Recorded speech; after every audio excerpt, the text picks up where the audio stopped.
ಅಖಾಡ big fight ವಿಶೇಷ. ನಾನು ರಮಾಕಾಂತ್. ಯತೀಂದ್ರ ಸಿದ್ದರಾಮಯ್ಯ ಅವರ ಹೇಳಿಕೆಗೆ ಸಂಬಂಧಪಟ್ಟಂತೆ ಕದಲೂರು ಉದಯ್ ಆಗಲಿ ಬೇರೆ ಬೇರೆ ನಾಯಕರಾಗಲಿ ಮಾತನಾಡಲಿಕ್ಕೆ ಶುರು ಮಾಡಿದ್ದಾರೆ. ಇಕ್ಬಾಲ್ ಅವರು ಕೂಡ ಒಂದು ಕಡೆ ಮಾತಾಡೋಕ್ಕೆ ಶುರು ಮಾಡಿದ್ದಾರೆ. ಒಬ್ಬರು ಎಳಸು ಅಂತಾರೆ, ಒಬ್ಬರು ಅದೆಲ್ಲ ನಿರ್ಧಾರ ಮಾಡೋಕ್ಕೆ ಇವ್ರು ಯಾರು ಅಂತ ಕೇಳ್ತಾ ಇದ್ದಾರೆ. ಇದರ ಮಧ್ಯದಲ್ಲಿ DK ಶಿವಕುಮಾರ್ ಅವರಿಗೆ ಈ ಅಧಿಕಾರ ಹಸ್ತಾಂತರವನ್ನು ಮಾಡುವುದಕ್ಕೆ ಕಾಂಗ್ರೆಸ್ನ ಒಂದು ದೊಡ್ಡ ಬಣ ರೆಡಿ ಇಲ್ವಾ? ಸಿದ್ಧಾಂತದ ಮಾತು ಇನ್ನೊಂದು ಕಡೆ ಮಾತಾಡ್ತಾರೆ, ಅಹಿಂದ ಸಿದ್ಧಾಂತ ಅಂತ ಮಾತಾಡ್ತಾರೆ. ಹಾಗಾದರೆ DK ಶಿವಕುಮಾರ್ ಅವರು ಅಹಿಂದ ಸಿದ್ಧಾಂತಕ್ಕೆ ಬದ್ಧರಿಲ್ಲದ ಮೇಲೆ 2.5 ವರ್ಷಗಳ ಕಾಲ ಅವರು DCM ಕುರ್ಚಿಲಿ ಯಾಕೆ ಇಟ್ಕೊಂಡಿತ್ತು ಕಾಂಗ್ರೆಸ್? ಅಹಿಂದ ಸಿದ್ಧಾಂತವೇ ನಮ್ಮದು ಅಂತ ಆದರೆ DKಶಿ ಅವರು ಸೂಕ್ತ ವ್ಯಕ್ತಿಯಲ್ಲ ಅಂತಾಗಿದ್ದರೆ ಸತೀಶ್ ಜಾರಕಿಹೊಳಿ ಅವರನ್ನೇ, DKಶಿ ಅವರೇ ಸಿದ್ಧಾಂತದಿಂದ ಬರ್ತಾ ಇರ್ತಕ್ಕಂಥ ಪಕ್ಷ, ನಿಮಗೂ ಈ ಸಿದ್ಧಾಂತಕ್ಕೂ ಯಾಕೋ ಮ್ಯಾಚ್ ಆಗಲ್ಲ, ಸತೀಶ್ ಜಾರಕಿಹೊಳಿ ಅವ್ರನ್ನೇ ನಾವು ಕೂರಿಸ್ಕೊಂಡ್ಬಿಡ್ತೀವಿ ಈ ಒಂದು ಕುರ್ಚಿಯಲ್ಲಿ, ಓಕೆನಾ ಅಂತ ಕೇಳಬಹುದಾಗಿತ್ತಲ್ವೇ? ಅಹಿಂದ ಸಿದ್ಧಾಂತಕ್ಕೆ ಒಬ್ಬರು ಸಾರಥಿ ಬೇಕು, ಅವರೇ ಮುನ್ನಡೆಸಬೇಕು, ಅವರೇ ನಾಳೆ ದಿನ CM ಆಗಬೇಕು ಎನ್ನುವ ತರ್ಕಕ್ಕೆ ನಾವು ಬಂದರೂ ಕೂಡ, ಹಾಗಿದ್ದಾಗ ನಿಮ್ಮದೇ ಸರ್ಕಾರದಲ್ಲಿ ನಿಮ್ಮದೇ ಪಕ್ಷದಲ್ಲಿರ್ತಕ್ಕಂತಹ ಒಕ್ಕಲಿಗ ಶಾಸಕರನ್ನೋ, ಲಿಂಗಾಯತ ಶಾಸಕರನ್ನೋ ಅಥವಾ ಬ್ರಾಹ್ಮಣ ಸಮುದಾಯದ ಶಾಸಕರನ್ನೋ ಪಾರ್ಟಿಲಿ ಇಟ್ಕೋಬೇಡಿ. ನೀವು ಅಹಿಂದ ಸಾಕಲ್ಲ ನಿಮಗೆ. ಇದು ಒಂದು. ಸಮಾಜ ಅಂದರೆ ಏನು? ಬರೀ ಅಹಿಂದ ಪರವಾಗಿರೋ ಸಮಾಜ ಅಂತ ಕರೆಸ್ಕೊಳ್ಳುತ್ತಾ, ಎಲ್ಲ ಸಮುದಾಯವನ್ನು ಒಟ್ಟಿಗೆ ಕರ್ಕೊಂಡು ಹೋಗೋ ಸಮಾಜ ಅಂತ ಕರೆಸ್ಕೊಳ್ಳುತ್ತಾ? ಮೋರೋವರ್, ಲೀಡರ್ಶಿಪ್ಪಲ್ಲಿ ಒಂದು ಸಿದ್ಧಾಂತವನ್ನು ನಂಬಿಕೊಂಡು ಚಳವಳಿ ಮಾಡ್ಕೊಂಡು ಬಂದಿರುವುದು ಬೇರೆ. ರಾಜಕೀಯಕ್ಕೆ ಬೇಕಾಗಿರತಕ್ಕಂಥ ತಂತ್ರಗಳನ್ನು, ತನುಮನ ಧನವನ್ನು ಅರ್ಪಿಸಿ ಪಾರ್ಟಿ ಮುನ್ನಡೆಸ್ಕೊಂಡು ಚುನಾವಣೆಯಲ್ಲಿ ಗೆಲ್ಲಲು ಬೇಕಿರತಕ್ಕಂಥ ಚಾಣಾಕ್ಷತನ ಬೇರೆ. ಎಲ್ಲ ವಿಚಾರಗಳಲ್ಲಿ ಯಾರು ಮ್ಯಾಚ್ ಆಗ್ತಾರೆ, ಮ್ಯಾಚ್ ಆಗಲ್ಲ. ಇದರ ಮಧ್ಯೆ ಒಂದು ಅಭದ್ರತೆ ಕಾಂಗ್ರೆಸ್ ಪಕ್ಷದ ಒಂದು ಬಣದಲ್ಲಿ ಜೋರ ಕಾಣಿಸ್ತಾ ಇದೆಯಾ? ಹೈಕಮಾಂಡ್ ಆ ಥರ ನಿಜವಾಗ್ಲೂ ಮಾತು ಕೊಟ್ಟಿದ್ದಕ್ಕೇ ಈ 2.5 ವರ್ಷಗಳಾದ ಮೇಲೆ ಈ ಕುರ್ಚಿಯನ್ನು ಆ ಕಡೆ ಕೊಡಬಾರ್ದು, ಇಲ್ಲೇ ಉಳಿಸ್ಕೊಳ್ಬೇಕು, ನಮ್ಮ ಗುಂಪಲ್ಲಿ ಯಾರಾದರೂ ಕೂತ್ಕೊಳ್ಳಿ, ಈ ಗುಂಪು ಒಳಗಡೆನೇ ಇರಲಿ, ಈ ಚರ್ಚೆ ಇಲ್ಲಿ ಆಗ್ತಾ ಇದೆಯಾ? ಎಲ್ಲ ವಿಚಾರಕ್ಕೆ ಸಂಬಂಧಪಟ್ಟಂತೆ ಡಿಬೇಟ್ ಸ್ಟಾರ್ಟ್ ಮಾಡ್ತಾ ಇದ್ದೀನಿ. ಪಾಲ್ಗೊಳ್ಳೋದಕ್ಕೆ ನಮ್ಮೊಂದಿಗೆ ನಟರಾಜ್ ಗೌಡ್ ಇದ್ದಾರೆ, ಕಾಂಗ್ರೆಸ್ನ ವಕ್ತಾರರು. ಸ್ವಾಗತ ನಟರಾಜ್ ಗೌಡ್ ಡಿಬೇಟ್ಗೆ. ನಮಸ್ತೆ. ಇನ್ನು ರತನ್ ಪೂಜಾರಿ ಇದ್ದಾರೆ, BJP ವಕ್ತಾರರು. ಸ್ವಾಗತ ರತನ್ ನಿಮಗೆ ಒಂದು ಡಿಬೇಟ್ಗೆ. CK ಮಹೇಂದ್ರ ಅವರು ಇದ್ದಾರೆ, ಪತ್ರಕರ್ತರು ನಮ್ಮ ಜಾಯ್ನ್ ಆಗಿದ್ದಾರೆ. ಮಹೇಂದ್ರ ಅವರೇ ಸ್ವಾಗತ ನಿಮಗೆ ಒಂದು ಡಿಬೇಟ್ಗೆ. Thank you.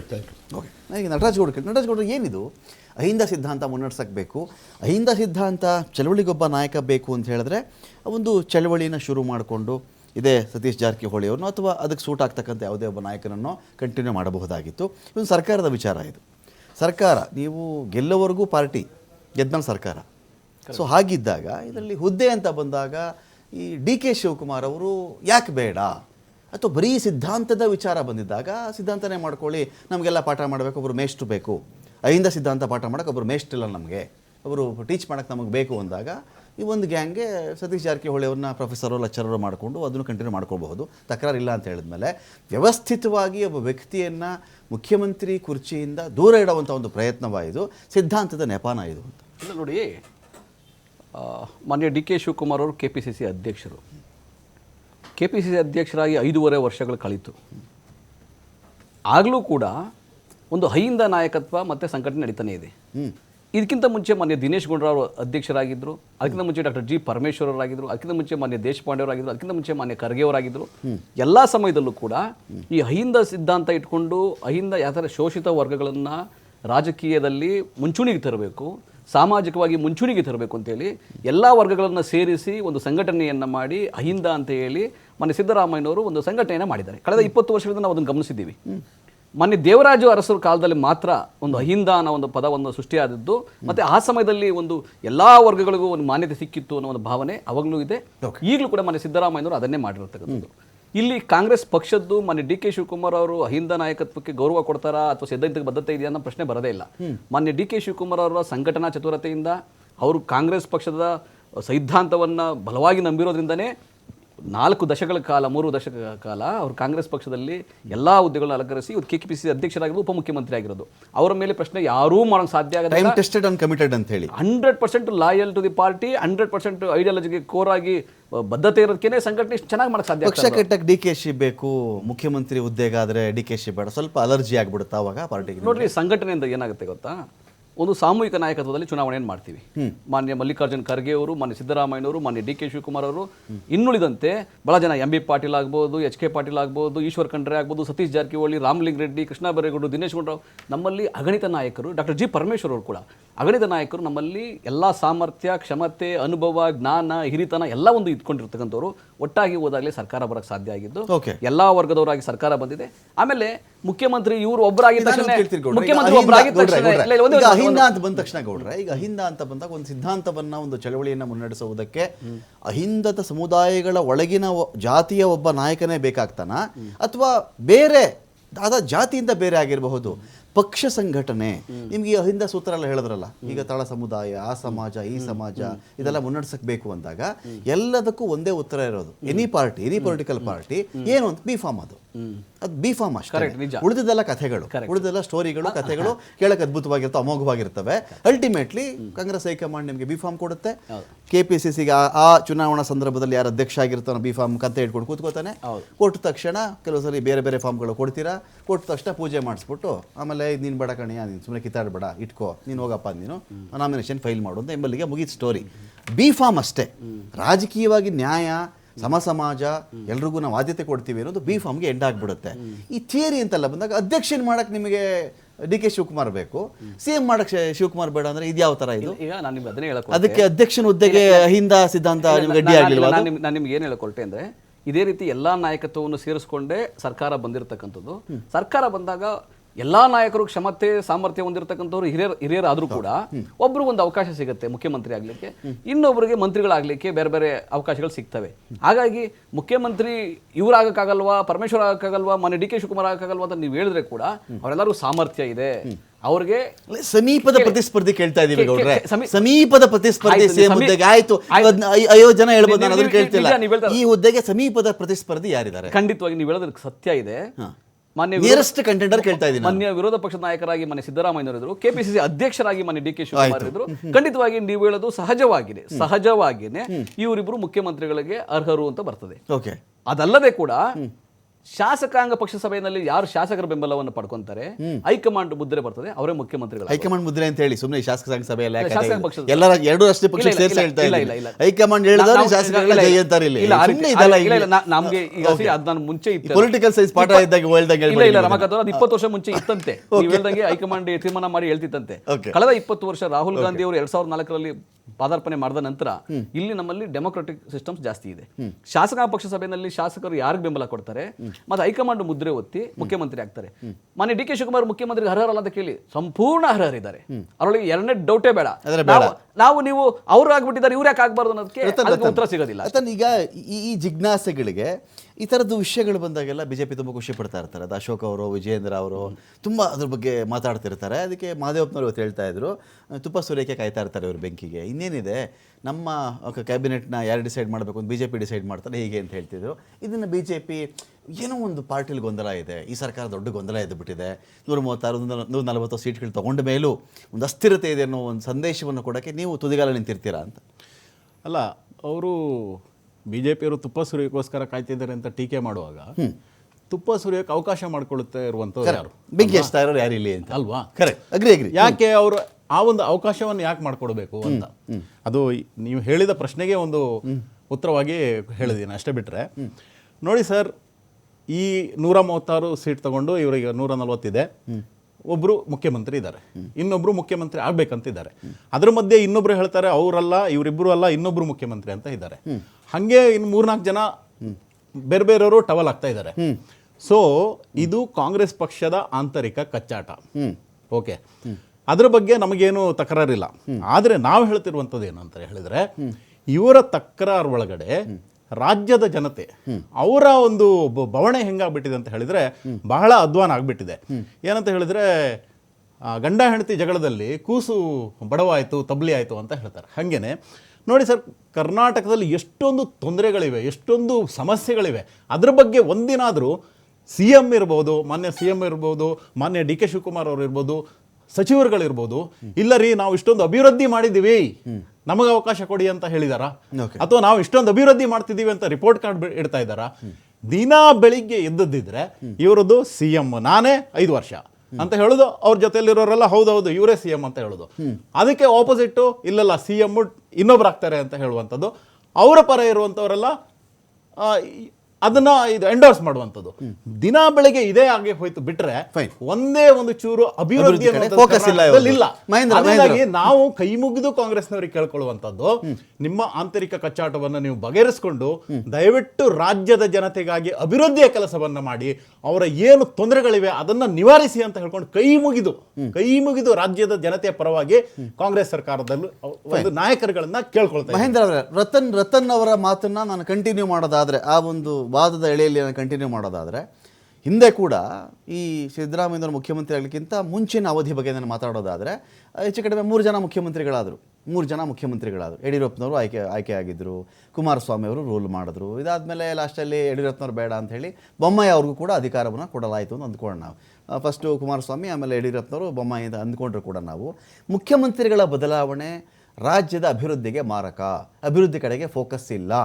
ಈಗ ಸಿದ್ದರಾಮಯ್ಯನವರು ಈ DCM ಅಥವಾ DK ಶಿವಕುಮಾರ್ ಜಟಾಪಟಿಯಲ್ಲಿ ರಾಜ್ಯ ಅಭಿವೃದ್ಧಿ ಶೂನ್ಯವಾಗ್ತಾ ಇದೆ, ಇವರು ಈ ಕಡೆ ಫೋಕಸ್ ಮಾಡ್ತಿಲ್ಲ ಅಂತ ಹೇಳೋ ವಾದನ ಒಪ್ಪಬಹುದಾ ಅಂತ? ಹೌದು, ಅದು ಈಗೇನು ಕಾಂಗ್ರೆಸ್ನವ್ರ ಟೀಕೆ ಮಾಡೋಕ್ಕೆ BJP ಬೇಕಾಗಿಲ್ಲ.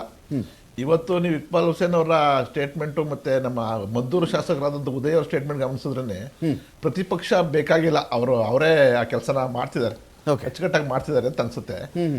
ಯಾರು ಕಾಂಗ್ರೆಸ್ನವರೇ ಮಾಡ್ತಿದ್ದಾರೆ. ಇದು ಹಿಂದಿನ ಸರ್ಕಾರ BJP ಸರ್ಕಾರ ಹಂಗ ಅಸೆಂಬ್ಲಿ ಇತ್ತಲ್ಲ, ಆವಾಗ ಅಸ್ಥಿರತೆ ಇದ್ರು ಇದನ್ನ ಒಪ್ಕೋಬಹುದು. ಯಾಕೆಂದ್ರೆ ಈಗ ಈ ಬೇರೆ ಬೇರೆ ಪಕ್ಷಗಳು ಸೇರಿ ಸರ್ಕಾರ ರಚನೆ ಮಾಡಿದ್ವು. ಈಗ 135 ಸೀಟ್ ತಗೊಂಡಿರುವಂತಹ ಕಾಂಗ್ರೆಸ್ ಪ್ರತಿ ಕ್ಷಣ ಅಸ್ಥಿರತೆಯನ್ನ ಎದುರಿಸ್ತಾ ಇದೆ ಅನ್ನೋದಿದೆಯಲ್ಲ, ಅದು ಬಹಳ ಪ್ರಜಾತಂತ್ರಕ್ಕೆ ಮಾರಕವಾದಂತಹ ವಿಚಾರ. ಅದರಲ್ಲೂ ಇಷ್ಟು ಸೀನಿಯರ್ ಆಗಿರ್ತಕ್ಕಂಥ ಸಿದ್ದರಾಮಯ್ಯನವರು, ರಾಜಕಾರಣದಲ್ಲಿ ಅಷ್ಟು ಅನುಭವ ಇರೋರು, ಇದು ಹೇಗಾದ್ರೂ ಸಾಲ ಮಾಡ್ಕೊಂಡು ಬಂದಿತ್ತು. ತಮ್ಮ ಸ್ವಂತ ಮಗನೇ ಈ ತರ ಮಾತಾಡ್ತಾರೆ, ಜಾರಕಿಹೊಳಿ ಇದಿದೆ ಅಹಿಂದ ಬಗ್ಗೆ ಅಂತ ಮಾತಾಡ್ತಾರೆ ಅಂತಂದ್ರೆ ಆ ಸರ್ಕಾರ ಈಗ ಆತ್ಮಾವಲೋಕನ ಮಾಡ್ಕೋಬೇಕಾಗಿದೆ. ಅಥವಾ ಹೈಕಮಾಂಡ್ ಬಂದು ಏನಾಗಿದೆ ಇದು ನಿಜವಾಗ, ಯಾಕೆಂದ್ರೆ ಈಗಾಗಲೇ 6 ತಿಂಗಳ ಹಿಂದೆನೆ ಜಾರಕಿಹೊಳಿ ಅವರು ನಾನೇ CM ಆಗ್ತೀನಿ ಅಂತ ಎಲ್ಲಾ ಶಾಸಕರ ಮನೆಗಳಿಗೆ ಹೋಗಿದ್ದನ್ನು ಗಮನಿಸಿದೀವಿ ನಾವು.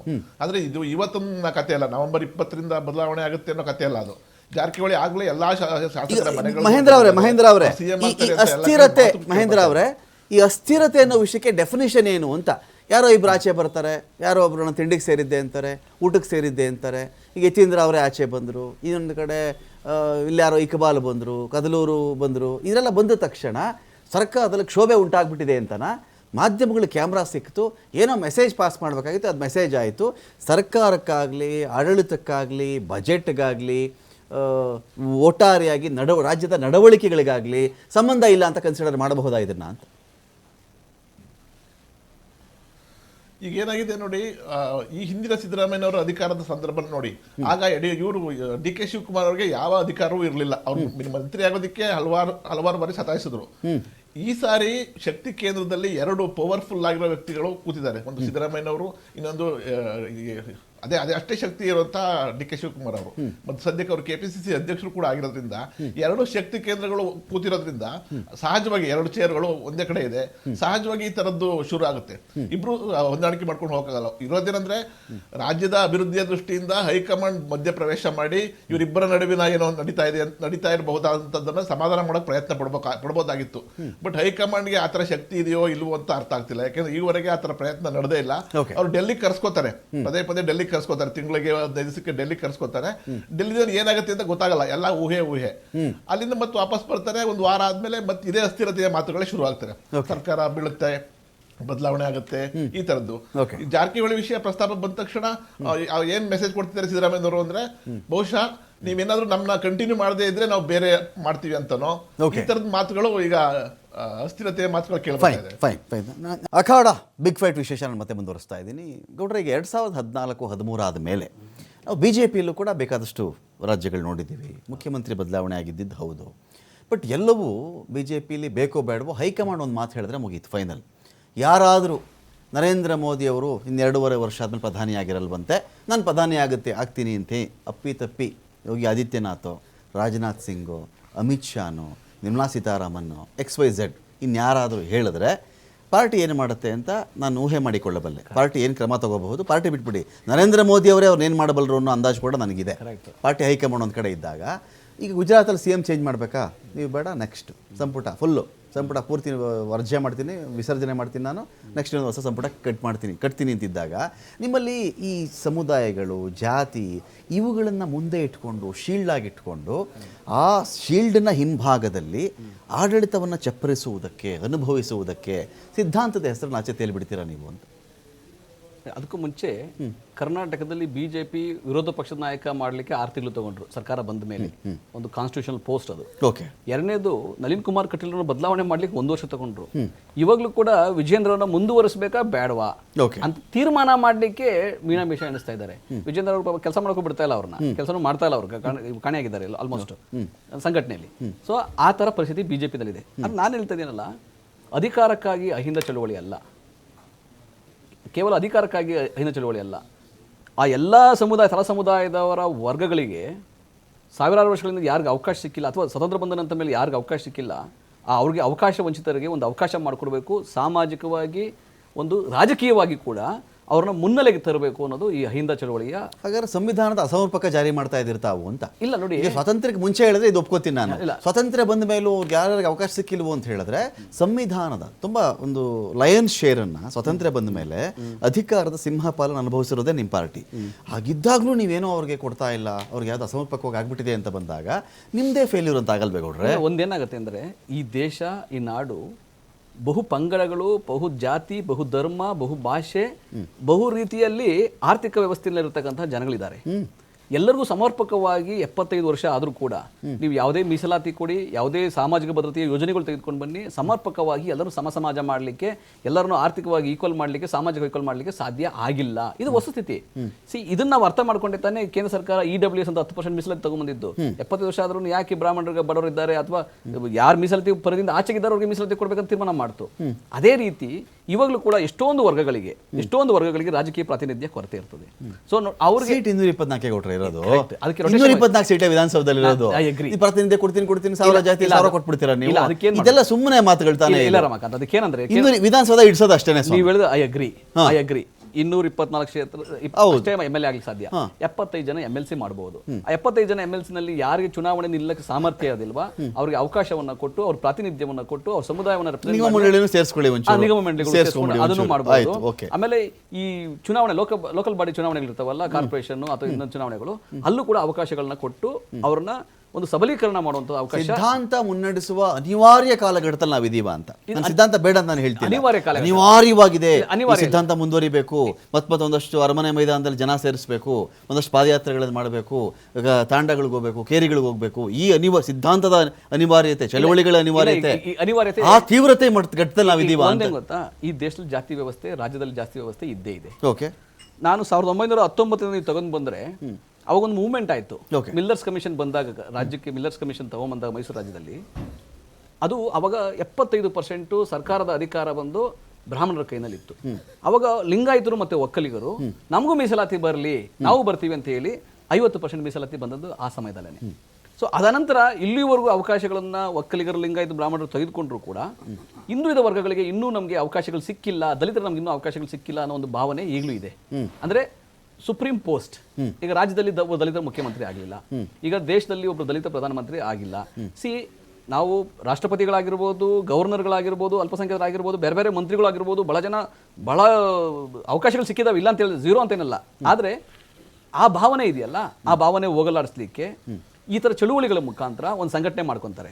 ಮಾನ್ಯ ದೇವರಾಜ ಅರಸರು ಅವರು ಮಾಡಿದ್ದು ಅದೇ ಸಂಘಟನೆ, ಮಾನ್ಯ ಸಿದ್ದರಾಮಯ್ಯನವರು ಮಾಡಿದ್ದು ಅದೇ ಸಂಘಟನೆ. ಒಂದು ವೈಚಾರಿಕತೆ ಇರಬೇಕು, ಸೈದ್ಧಾಂತಿಕ ಬದ್ಧತೆ ಇರಬೇಕು, ಜಾತ್ಯತೀತವಾದವನ್ನು ನಂಬಬೇಕು, ಎಲ್ಲರನ್ನೂ ಒಟ್ಟಿಗೆ ತೆಗೆದುಕೊಂಡು ಹೋಗಬೇಕು. ನೀವು ಅಹಿಂದ ಸಂಘಟನೆ ಮಾಡಿದ್ರು ಕೂಡ ಮೇಲ್ವರ್ಗವನ್ನು ದ್ವೇಷಿಸಬೇಕು, ಇಲ್ಲ ದ್ವೇಷಿಸಲ್ಲ.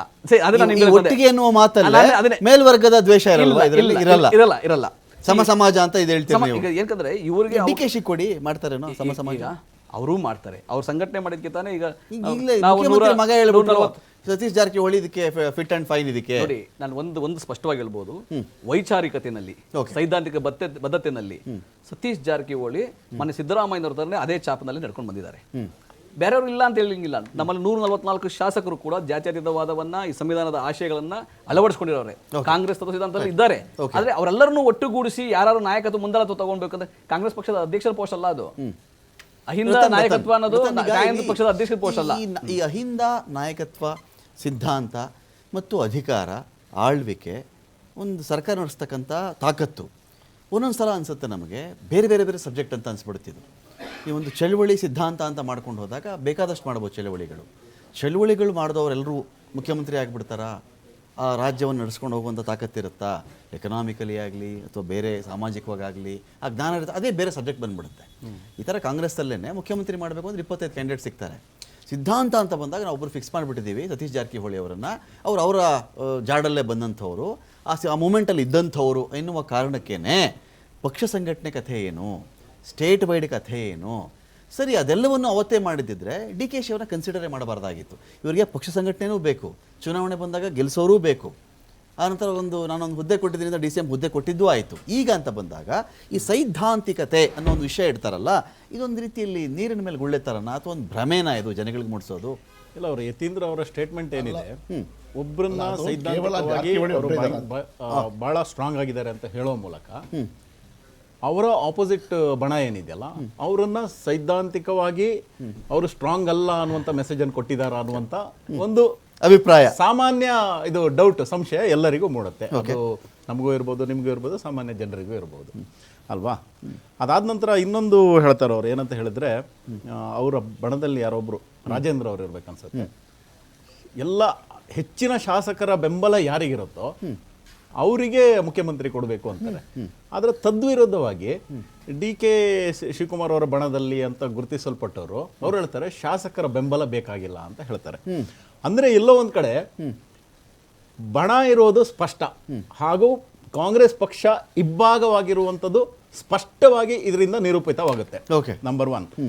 ನಂಬರ್ 2, ಪತ್ರಕರ್ತರು ಮಹೇಂದ್ರ ಅವರು ಒಂದು ತುಂಬಾ ಚೆನ್ನಾಗಿ ಹೇಳಿದ್ರು. ಏನಂತ ಹೇಳಿದ್ರೆ, ಇಷ್ಟೆಲ್ಲ ನಾಟಕಗಳು, ಬೀದಿ ನಾಟಕಗಳು ದಿನಾ ನಡೀತಾ ಇದ್ರು 2.5 ವರ್ಷದಿಂದ, ಒಂದೇ ಒಂದು ಕಮಾಂಡಿಂಗ್ ಡಿಸಿಷನ್ ಅನ್ನ ಹೈಕಮಾಂಡ್ ತಗೊಳ್ಳೋಕ್ಕಾಗಿಲ್ಲ ಅಂತ ಹೇಳಿದ್ರೆ, ರಾಹುಲ್ ಗಾಂಧಿ ಅವರ ನೇತೃತ್ವದ ಹೈಕಮಾಂಡ್ ಎಷ್ಟು ವೀಕ್ ಇದೆ ಅನ್ನುವಂಥದ್ದು ಕೂಡ ಇದರಲ್ಲಿ ಗೊತ್ತಾಗುತ್ತೆ. ಸ್ಪಷ್ಟವಾದ ಒಂದು ಮೆಸೇಜ್ ರಾಜ್ಯಕ್ಕೆ ಹೋಗುತ್ತೆ. ಇನ್ನು ಮತ್ತೆ ಇನ್ನೊಂದು ವಿಷಯ ಅಂತ ಹೇಳಿದ್ರೆ, ಅದೇ ಇವಾಗ ಅಭಿವೃದ್ಧಿ ಈ ಒಂದು ಗಲಾಟೆಯಲ್ಲಿ ರಾಜ್ಯದ ಅಭಿವೃದ್ಧಿ ಟೇಕನ್ ಅ ಹಿಟ್. ಹೆಂಗಂತ ಹೇಳಿದ್ರೆ, ಒಂದೇ 1 ಕಿಲೋಮೀಟರ್ ರೋಡ್ ಆಗಿದೆ ಅಂತ ನೀವು ಕೇಳಿದ್ರೆ ಅವ್ರು ಉತ್ತರ ಕೊಡಲ್ಲ. ರಾಜ್ಯಾದ್ಯಂತ ಇಷ್ಟೊಂದು ಗುಂಡಿಗಳು ಬಿದ್ದಿವೆ, ಗುಂಡಿಗಳನ್ನು ಸರಿಯಾಗಿ ಮುಚ್ಚುತ್ತಾ ಇಲ್ಲ, ಎಲ್ಲಂದ್ರಲ್ಲಿ ರೋಡ್ಗಳನ್ನ ಅಗದ ಹಾಕಿದ್ದಾರೆ. ಅದು ಯಾವಾಗ ಆಗತ್ತೆ ಅನ್ನುವಂಥ ಒಂದು ಇದು ಡೆಡ್ಲೈನ್ ಅನ್ನ ಕೊಡ್ತಾ ಇಲ್ಲ. ಡೆಡ್ಲೈನ್ ಅಂತ ಹೇಳ್ತಾರೆ. ಯಾವ ಡೆಡ್ಲೈನು? ನಾನು ಹಲವಾರು ರೋಡ್ಗಳನ್ನು ನೋಡಿದ್ದೀನಿ, 5-6 ತಿಂಗಳುಗಳಿಂದ ಅವು ಹಂಗೆ ಇವೆ. ಆಯ್ತಾ? ಮೊನ್ನೆ ಸುಮಾರು $15 ಬಿಲಿಯನ್ ಇನ್ವೆಸ್ಟ್ಮೆಂಟ್ ಬರಬೇಕಾದಂಥ ಗೂಗಲ್ ಆಂಧ್ರ ಪ್ರದೇಶದಲ್ಲಿ ಹೋಗಿ ಅವರು ಅಲ್ಲಿ ಇದನ್ನ ಇನ್ವೆಸ್ಟ್ ಮಾಡಿದ್ರು. ಹಲವಾರು R&D, ಈ ಗೂಗಲ್ ಇಂಥ ಕಂಪನಿಗಳ R&D ಅಂದ್ರೆ ಅವರ ಪಾರ್ಟ್ ಆಫ್ ಬಿಸ್ನೆಸ್ಗಳನ್ನ ಬೇರೆ ಬೇರೆ ರಾಜ್ಯಗಳಿಗೆ ತೆಗೆದುಕೊಂಡೋಗಿದ್ದಾರೆ. ಅದನ್ನ ಇನ್ಫ್ರಾಸ್ಟ್ರಕ್ಚರ್ ಬಗ್ಗೆ ಪ್ರಶ್ನೆ ಮಾಡಿದಂತ ಹಲವಾರು ಬಿಸ್ನೆಸ್ ಮೆನ್ಗಳಿಗೆ ಇಲ್ಲಿ ಧಮಕಿ ಹಾಕುವಂತ ಕೆಲಸ ಆಗಿದೆ. ಆಯ್ತಾ? ಧಮಕಿ ಹಾಕುವಂಥದ್ದು. ನಮ್ಮ ಮಾನ್ಯ ಯಡಿಯೂರಪ್ಪನವರು ಇದ್ದಾಗಲೂ ಕೂಡ ಟೀಕೆ ಮಾಡಿದ್ರು. ಆವಾಗ ಯಡಿಯೂರಪ್ಪನವರು ಕರೆದು ಏನ್ ಪ್ರಾಬ್ಲಮ್ ಆಗಿದೆ ಅಂತ ಹೇಳಿ ಅವ್ರಿಗೆ ಟೀ ಕೊಟ್ಟು ಕುಳಿಸಿ ಮಾತುಕತೆ ಆಡಿ ಅನಂತರ ಅದನ್ನ ಸಾಲ್ವ್ ಮಾಡುವಂತ ಭರವಸೆಯನ್ನ ಕೊಟ್ಟು ಕಳಿಸಿದ್ರು. ಆದ್ರೆ ಇಲ್ಲಿ ತದ್ವಿರುದ್ಧವಾಗಿ ಅದ್ ಹೆಂಗ್ ಹೋಗ್ತಾರೆ ನೋಡುವಂತ ಧಮಕಿಗಳನ್ನ ಸಿದ್ದರಾಮಯ್ಯನವರ ಹತ್ರನೂ ಬಂದ್ರು. ಪರ್ಸನಲ್ ಏನೋ ಮದುವೆಗೆ ಇನ್ವಿಟೇಷನ್ ಅಂತ ನಾನು ಕೇಳಲ್ಪಟ್ಟೆ. ಒಂದೇ ನಿಮಿಷ. ಅದಾದ ನಂತರ ಈ ಇದು ಕಾನೂನು ಸುವ್ಯವಸ್ಥೆ ಎಷ್ಟು ಹದಗೆಟ್ಟಿದೆ ಅಂತ ಹೇಳಿದ್ರೆ, ಗೃಹ ಮಂತ್ರಿಗಳು ಅದಕ್ಕೆ ಕೇಳದಿದ್ರೆ ಏನು ಗೊತ್ತಿಲ್ಲ ಅಂತ ಹೇಳ್ತಾರೆ. ಅಲ್ಲಿ ಮೈಸೂರಲ್ಲಿ ಒಂದು ಪಾಪ ಬಡ ಅಲೆಮಾರಿ ಹುಡುಗಿಯ ಇದು ಅತ್ಯಾಚಾರ ಆಯ್ತು, ಅದಕ್ಕೆ ಇನ್ನೂ ಪರಿಹಾರ ಕೊಟ್ಟಿಲ್ಲ ಸರ್, ಪರಿಹಾರ ಕೊಟ್ಟಿಲ್ಲ. ಎಲ್ಲೋ ಒಂದು ಪ್ರಶ್ನೆ ಕೇಳಿದ್ದಕ್ಕೆ ಸಿದ್ದರಾಮಯ್ಯನವರು ಪರಿಹಾರ ಕೊಡ್ತೀವಿ ಅಂತ ಹೇಳಿದ್ದಾರೆ. ಆದರೆ ಇವತ್ತು ಸರ್ಕಾರದ ಇದರಲ್ಲಿ ನಮ್ಮವರು ಯಾರೋ ಒಬ್ರು ಕೇಳಿದಾಗ ಇನ್ನೂ ಪರಿಹಾರ ಹೋಗಿಲ್ಲ ಅಂತ ಹೇಳಲಾಗುತ್ತೆ. ಅಂದ್ರೆ ಸರ್ಕಾರದ ಒಂದು ವ್ಯವಸ್ಥೆ ಎಷ್ಟೊಂದು ಹಳ್ಳ ಹಿಡಿದಿದೆ ಅಂತ ಹೇಳಿದ್ರೆ ಅಷ್ಟೊಂದು ಹಳ್ಳ ಹಿಡಿದಿದೆ. ಆದ್ರೆ ಇವರು ಒಂದು ಚೂರು ಅದ್ರ ಬಗ್ಗೆ ಕಾನ್ಸಂಟ್ರೇಷನ್ ತಲೆನೂ ಕೆಡಿಸ್ಕೊಳ್ತಾ ಇಲ್ಲ. ರಾಜ್ಯದ ಜನತೆಯ ಪರಿಸ್ಥಿತಿ ಒಂದೇ ಒಂದು ಸೆಂಟೆನ್ಸ್ ಏನಂತ ಹೇಳಿದ್ರೆ, ರಾಜ್ಯದ ಪರಿಸ್ಥಿತಿ ಹೆಂಗಾಗಿದೆ ಅಂದ್ರೆ ಅಣ್ಣ ಅವರ ಸಾಂಗ್ ಇದೆಯಲ್ಲ, ಅದು ಅಳುವುದೋ ಬಿಡುವುದು ನೀವೇ ಹೇಳಿ ಅನ್ನುವಂತ ಪರಿಸ್ಥಿತಿ ರಾಜ್ಯದ ಜನರದ್ದಾಗಿದೆ. ಯಾರಿಗೆ ಹೇಳ್ಬೇಕು ಅಂತ ಗೊತ್ತಾಗ್ತಾ ಮಹೇಂದ್ರ ಅವರೇ ನನ್ನ ಪಾಯಿಂಟ್ ಏನಂತ ಹೇಳಿದ್ರೆ ಇಲ್ಲಿ ಅಂದ್ರೆ ರತನ್ ಪ್ರಕಾರ ಸರ್ಕಾರದಲ್ಲಿ ಇರ್ತಕ್ಕಂಥವ್ರು ಅಧಿಕಾರವನ್ನ ಎಂಜಾಯ್ ಮಾಡ್ತಕ್ಕಂಥ ಮೂಡಲಿದ್ದಾರೆ. ಯಾವುದೇ ಒಂದು ಪ್ರೋಗ್ರೆಸ್ ಕಡೆಗೆ ಇವರು ಆದ್ಯತೆಯನ್ನು ಕೊಡ್ತಾ ಇಲ್ಲ. ರಸ್ತೆ ಗುಂಡಿಗಳು ಒಂದು ಕಡೆ ಇದ್ದರೆ ರಸ್ತೆ ಪಕ್ಕ ಗುಂಡಿಗಳನ್ನೇ ಅಗದು ಒಂದು ಕಡೆ ಇಟ್ಟಿದ್ದಾರೆ ಇವರು. ಯಾವ್ದು ಕಂಪ್ಲೀಟ್ ಆಗುತ್ತೆ ಗೊತ್ತಿಲ್ಲ. ಏನು ಕೇಳಿದ್ರೆ ವೈಟ್ ಟ್ಯಾಪಿಂಗ್ ಅಂತ ಮಾತಾಡ್ತಾರೆ. ಯಾವತ್ತೇನು ಅಗದಿರ್ತಾರೆ, ಯಾವ ರೋಡ್ ಬ್ಲಾಕ್ ಆಗಿರುತ್ತೆ, ಎಲ್ಲಿ ಬರಬೇಕು ಎಲ್ಲಿ ಹೋಗಬೇಕು, ಗೂಗಲ್ಗೆ ಕನ್ಫ್ಯೂಸ್ ಆಗಿಬಿಡ್ಬೇಕು, ಲೊಕೇಶನ್ ಇದಕ್ಕೆ ಕನ್ಫ್ಯೂಸ್ ಆ ಥರದ್ದಿದೆ ಅಂತ ಅವ್ರು ಹೇಳ್ತಿದ್ದಾರೆ. ಇದನ್ನ ಹೇಗೆ ನಾವು ರಿಸೀವ್ ಮಾಡ್ಕೊಳ್ಳೋದು ಅಂತ? ಅಲ್ಲಲ್ಲ, ಅವರು ರಾಜಕಾರಣದ ಮಾತಾಡ್ತಿದ್ದಾರೆ. ಬಿಜೆಪಿಯವ್ರ ಸರ್ಕಾರ ಇದ್ದಾಗಲೂ ಆ ಥರದ ಆರೋಪಗಳು ಇದ್ವು. ಎರಡು ರಾಜಕಾರಣದ ಮಾತುಗಳು. ಗಮನಿಸಬೇಕಾಗಿರೋದೇನಪ್ಪಾ ಅಂತಂದ್ರೆ ಇವತ್ತಿನ ಪರಿಸ್ಥಿತಿಯಲ್ಲಿ ಹೈಕಮಾಂಡ್ ಎಷ್ಟರ ಮಟ್ಟಿಗೆ ಬಿಯಾಗಿದೆ ಅಂತ. ಯತ್ನಾಳ್ ಅವ್ರನ್ನ ಡಿಸ್ಮಿಸ್ ಮಾಡೋ ಮಟ್ಟಿಗೆ ಬಿಜೆಪಿ ಹೈಕಮಾಂಡ್ ರೆಡಿ ಆಗಿರುತ್ತೆ. ಆದ್ರೆ ಕಾಂಗ್ರೆಸ್ನ ಹೈಕಮಾಂಡ್ ಇಷ್ಟೆಲ್ಲ ಶಾಸಕರು ಬೀದಿನಲ್ಲಿ ಬಂದು ಮಾತಾಡ್ತಿದ್ದಾರೆ. ಆದ್ರೆ ಕಾಂಗ್ರೆಸ್ ಹೈಕಮಾಂಡ್ ಕೇಳಕ್ ಆಗ್ತಿಲ್ಲ. ಈಗೇನೋ ಕಾಲ್ ಮಾಡಿದ್ರೆ ಡೆಲ್ಲಿಗೆ ಬನ್ನಿ ಅಂತ. ಡೆಲ್ಲಿಗೆ ಸಿದ್ದರಾಮಯ್ಯನವರು ಡಿ ಕೆ ಅವ್ರು ಹೋಗ್ತಾರೆ, ಮತ್ತೆ ವಾಪಸ್ ಬರ್ತಾರೆ. ಅದನ್ನ ಈಗ ಪ್ರಶ್ನೆ ಮಾಡ್ಬೇಕಾಗಿರೋದು. ಅದರಿಂದ ಏನಾಗ್ತಿದೆ, ರಾಜ್ಯದ ಜನತೆ ಎಲ್ಲ ಆರೋಪಗಳನ್ನ ಮಾಡ್ತಾ ಇದ್ದಾರೆ. ಮತ್ತೆ ಇವ್ ನೀವೇನ್ ಅಹಿಂದ ಅಂತ ಹೇಳ್ತಿರಲ್ಲ, ಜಾರಕಿಹೊಳಿ ಒಬ್ಬರೇ ನಿಮ್ ಪಕ್ಷದ ಅಹಿಂದನ ಮುನ್ನಡೆಸ್ತಾರ? ಹಂಗಾರೆ ನಿಮ್ ಪಕ್ಷದ ತತ್ವ ಸಿದ್ಧಾಂತಕ್ಕೆ ಅರ್ಥ ಇಲ್ವಾ? ನಿಮ್ ಪಕ್ಷಕ್ಕೆ ಬರೋ ಬಿ ಫಾರ್ಮ್ ಕೊಡೋ ಯಾವುದೇ ಒಬ್ಬ ವ್ಯಕ್ತಿಗೆ ನಿಮ್ಮ ಪಕ್ಷದ ಸಿದ್ಧಾಂತಕ್ಕೆ ಸೇರಿದ್ರೆ ಮಾತ್ರ, ಅಂದ್ರೆ ಅದಕ್ಕೆ ಬದ್ಧನಾಗಿದ್ರೆ ಮಾತ್ರ ಬಿ ಫಾರ್ಮ್ ಕೊಡೋದಲ್ವಾ ನೀವು? ಹಂಗೆ ಗೆದ್ದಿರುವ ಏಕೈಕ ವ್ಯಕ್ತಿ ಒಬ್ಬನೇ ನಿಮ್ಮ ತತ್ವ ಸಿದ್ಧಾಂತವನ್ನ ಮುನ್ನಡೆಸ್ತಾರೆ, ಬೇರೆಯವ್ರು ಯಾರು ನಡೆಸಲ್ಲ ಅನ್ನುವ ಮನಸ್ಥಿತಿನಲ್ಲಿದ್ರೆ ಹೇಗೆ ಅಂತ.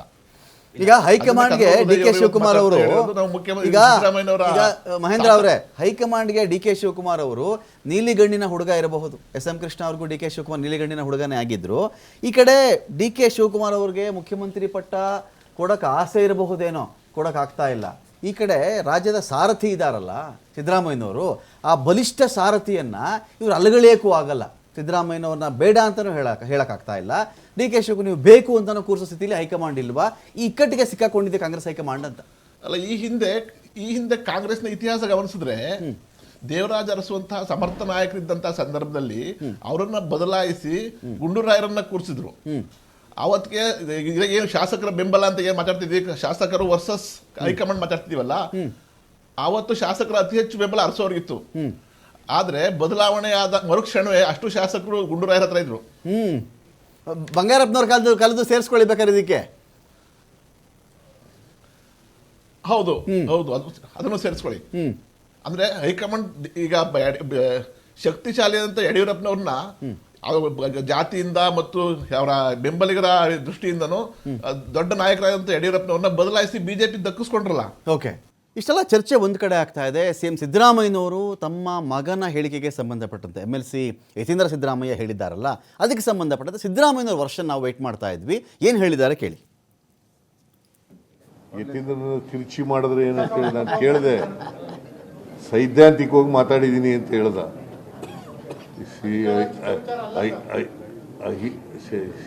ಯತೀಂದ್ರನ ಕೇಳಿದೆ ನಾನು, ನೀನು ಏನಂತ ಹೇಳಿದ್ದೀಯ ಅಂತ. ಅದು ಹೇಳಿದಾಗ ಯತೀಂದ್ರ ಹೇಳಿದ್ದು ಸೈದ್ಧಾಂತಿಕವಾಗಿ ಮಾತ್ರ ಮಾತಾಡಿದ್ದೀನಿ, ಇಂಥವರೇ ಮುಂದೆ ಮುಖ್ಯಮಂತ್ರಿ ಆಗಬೇಕು ಅಂತ ಹೇಳಿಲ್ಲ ಅಂತ ಹೇಳಿ. ಯತೀಂದ್ರನ ತಿರುಚಿ ಮಾಡಿದ್ರೆ ಏನಂತ ಹೇಳಿ ನಾನು ಕೇಳಿದೆ. ಸೈದ್ಧಾಂತಿಕವಾಗಿ ಮಾತಾಡಿದ್ದೀನಿ ಅಂತ ಹೇಳ್ದ.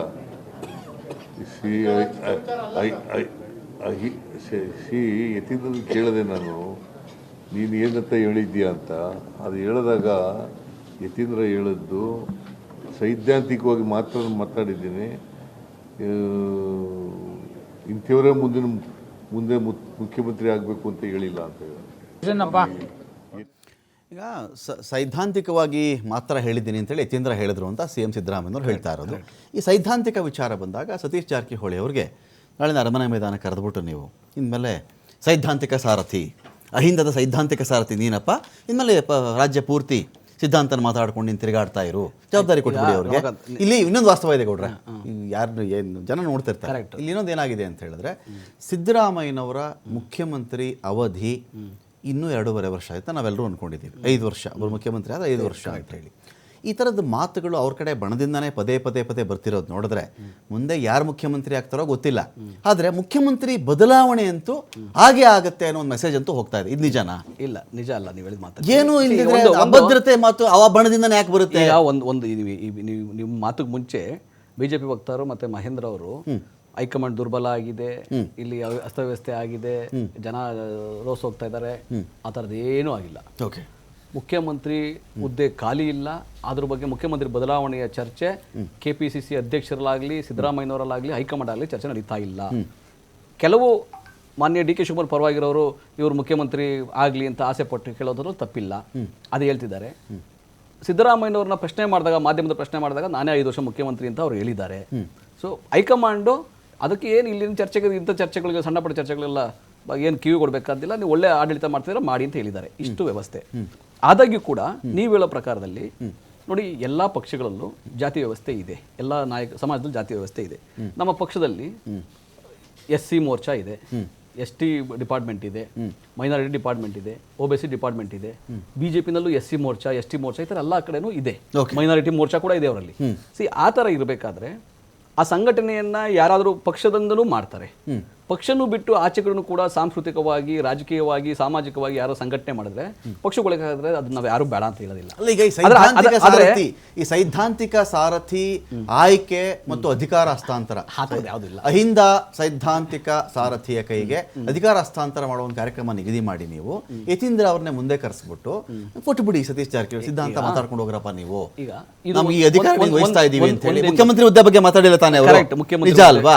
ಅದಕ್ಕೊಂದು ಪ್ರಮಾಣ ವಚನ ಮಾಡಿಬಿಟ್ಟು ಕಳಿಸ್ಬಿಡಿ. ಮಾನ್ಯ ಯತೀಂದ್ರ ಅವರು ಮುಖ್ಯಮಂತ್ರಿ ಹುದ್ದೆ ಬಗ್ಗೆ ಮಾತಾಡಿಲ್ಲ, KPCC ಅಧ್ಯಕ್ಷರ ಹುದ್ದೆ ಬಗ್ಗೆ ಮಾತಾಡಿಲ್ಲ, ಯಾವುದೇ ದೊಡ್ಡ ಹುದ್ದೆ ಬಗ್ಗೆ, ಲಾಭದಾಯಕ ಹುದ್ದೆ ಬಗ್ಗೆ ಮಾತಾಡಿಲ್ಲ, ಮಂತ್ರಿಗಿರಿಯ ಬಗ್ಗೆ ಮಾತಾಡಿಲ್ಲ.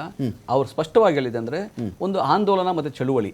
ಮೊನ್ನೆ ಸಿದ್ದರಾಮಯ್ಯನವರು ರಾಜಕೀಯ ಘಟ್ಟದಲ್ಲಿ ಕೊನೆಗಳಿಗೆಲ್ಲಿದ್ದಾರೆ, ರಾಜಕೀಯವಾಗಿ ಇನ್ನು ಮುಂದಕ್ಕೆ ಅಷ್ಟೇ ಸಕ್ರಿಯವಾಗಿ ಈ ಸಂಘಟನೆಯನ್ನು ಮಾಡ್ಲಿಕ್ಕೆ ಸಾಧ್ಯ ಆಗಲ್ಲ. ಕಳೆದ 25 ವರ್ಷ ಎಸ್ಪೆಷಲಿ ಕಾಂಗ್ರೆಸ್ ಬಂದ ಮೇಲಂತೂ ಅದು ತೀವ್ರಗತಿನಲ್ಲಿ ಅಹಿಂದ ಮೂವ್ಮೆಂಟ್ ಮಾಡಿದ್ರು. ಸೊ ಯಾರು ಕಾಂಗ್ರೆಸ್ ಸಿದ್ಧಾಂತವನ್ನು ಒಪ್ತಾರೆ, ಯಾರು ವೈಚಾರಿಕತೆ ಇದ್ದಾರೆ, ಆ ಸಿದ್ಧಾಂತ ಒಪ್ಪುವಂಥವ್ರು ಬಹಳ ಯುವ ನಾಯಕತ್ವ ಬಹಳ ಇದೆ, ಅವ್ರಿಗೊಬ್ರು ಮುಂದಾಳತ್ವ ತಗೊಳ್ಳುವಂಥವ್ರು ಸತೀಶ್ ಜಾರಕಿಹೊಳಿ ಆಗಬಹುದು ಅಂತ ಹೇಳಿ ಆ ಬೆಳಗಾವಿನಲ್ಲಿ ಹೇಳಿದ್ದಾರೆ. ಅದರಿಂದ ಸತೀಶ್ ಜಾರಕಿಹೊಳಿ ಅವರು ಮಾತ್ರ ಸಾಧ್ಯ, ಮಿಕ್ಕಿದ ಯಾರಿಗೂ ಸಾಧ್ಯ ಇಲ್ಲ ಅಂತೆಲ್ಲ. ಸತೀಶ್ ಜಾರಕಿಹೊಳಿ ಆದರೂ ಕೂಡ ಎಲ್ಲರೂ ಒಟ್ಟಿಗೆ ತೆಗೆದುಕೊಂಡೇ ನಾಯಕತ್ವ ಮಾಡಬೇಕಾಗತ್ತೆ. ಅಂದ್ರೆ ಈ ತರ ಏನು ಚಳುವಳಿ ಮಾಡೋದಿದ್ರೆ ಅಥವಾ ಬೇರೆಯವರೇ ಮಾಡಿದ್ರು ಕೂಡ ಅದನ್ನು ನೀವು ಯಾರಿಗೆ ಹೇಳಿ, ಕರ್ನಾಟಕ ಕಾಂಗ್ರೆಸ್ ಪಕ್ಷದಲ್ಲಿ ಎಲ್ಲರಿಗೂ ಆ ಅರ್ಹತೆ, ಶಕ್ತಿ, ಸಾಮರ್ಥ್ಯ ಇದ್ದೇ ಇದೆ. ಯಾರೇ ಈ ತರ ಚಳುವಳಿಗಳನ್ನು ಮಾಡಿದ್ರು ಕೂಡ ಸಾಮಾಜಿಕ 2.5 ವರ್ಷಗಳ ಅವಧಿಗೆ ಸೈದ್ಧಾಂತಿಕ ಸಾರಥ್ಯದ ವಿಚಾರದಲ್ಲಿ, ನಾಯಕತ್ವದ ವಿಚಾರದಲ್ಲಿ ಯಾವ ದೊಡ್ಡ ಬರ ಬಂದು, ಕೊರತೆ ಬಂದು, ಹಾಹಾಕಾರ ಎದ್ದಿ ನಾಯಕರಿಲ್ಲ ಅಂತ ಹೇಳೇನೋ ಬಂದು ಅದಕ್ಕೆ ಯತೀಂದ್ರ ಅವರು ಮಾತಾಡುವಂತ ಪರಿಸ್ಥಿತಿ ಏನು ಉದ್ಭವ ಆಗಿತ್ತು ತಕ್ಷಣದ ಕಾರಣ ಇದಕ್ಕೆ? ಇಲ್ಲ ನಮ್ಮಲ್ಲಿ ಆಹಾಕಾರ ಬಂದಾಗ, ಆಹಾಕಾರ ಬಂದಾಗ ಅದನ್ನ ಹೇಳಿಕೆಯನ್ನ ಕೊಡಬೇಕು, ಆಹಾಕಾರ ಆ ತರ ಏನಿಲ್ಲ. ಈ ಚಳುವಳಿಗಳಂತ ಇರ್ತಾವಲ್ಲ, ಈ ಸಾಮಾಜಿಕ ಚಳುವಳಿ, ಅಹಿಂದ ಚಳುವಳಿ ನಾಯಕತ್ವದ ಕೊರತೆಯಿಂದ ಇದೀಗ ಬಳಲ್ತಾ ಇತ್ತ. ಅದು ನೋಡಿ, ಬಳಲ್ತದೆ ಅನ್ನೋದಕ್ಕಿಂತ ನಿಮ್ಗೊಂದು ನೋಡಿ, ಈಗ BJP ಮತ್ತೆ JDS ನಿಷ್ಕ್ರಿಯ ರಾಜ್ಯದಲ್ಲಿ.